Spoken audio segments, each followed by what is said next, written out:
पहला कपड़ा लता यही खरीदे थे।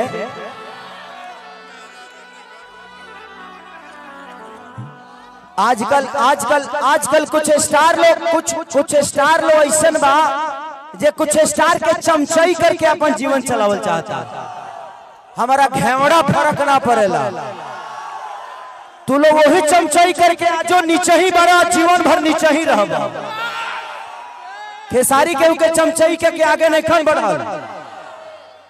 हमार आदर्श के हो सकेला तो हमार आदर्श रउआ सबे बानी के हुए स्टार ना।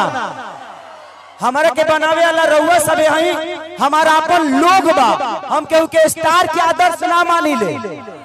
केहू स्टार हमार जीवन बनौले ही नहीं खे, रउआ सबे प्यार के ले बनी। हमार जनता जनार्दन हमके आशीर्वाद देले बा, ऐसे ज्यादा कुछ ना। तो काम खत्म। अब जतना अच्छा सुन लो, हम जानता नहीं कि हम यहाँ कुछ बोलने की विवाद भय। अरे कतना लोग सोहर गावता। अरे भाई हमार तो कल दोसरे के द्वार पर सोहर गए, तहरा घरे सोहर भैया होई।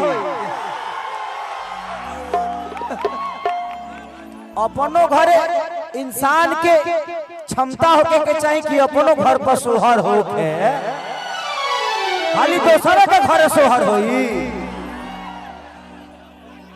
इंसान हाँ अपनो घर पर सोहर करावो अगर क्षमता होके देह में, तो दूसरे के घरे कहिए ले बधाई गई बोलो, अपनो घरे गावलो।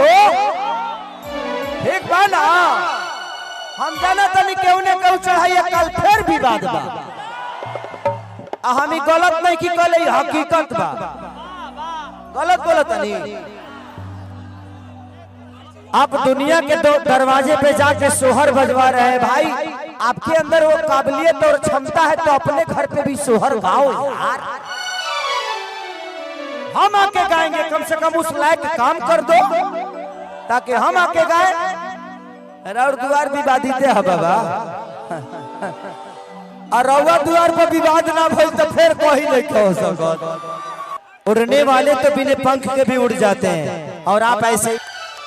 खेसारी के पास साइकिल चढ़ने की औकात नहीं थी, लेकिन उनका राइटर, उनका एक गार्जियन, मैं इनको अपना राइटर नहीं मानता क्योंकि ये ब्राह्मण कुल के आदमी है। और ब्राह्मण कुल, हर वो ब्राह्मण का बेटा मेरे लिए मेरा गुरु होता है, क्योंकि मैं कमलाकांत मिश्रा जी का चेला हूं, और उसी हिसाब से हर ब्राह्मण मेरा गुरु होता है, और मैं इनको अपना गुरु भी मानता हूं। ये मुझे प्यार करते हैं और मैं इनको प्यार करता हूं। एक 1500 आज से 1 साल पहले की बात बोल रहा हूं, जब मैंने इनका गाना गाया था लहंगा लखनऊ की गोरी तोरी चुनरी बछली कौवा जान मारे लहंगा ये लखनऊ। ये हाँ भतीजवा के मौसी जिंदाबाद। तो जब मैं उस समय वापसी सिनेमा करने गया था लखनऊ में, स्कॉर्पियो क्लब में, जहां पे मैं आज सिनेमा कर रहा हूं। तो भैया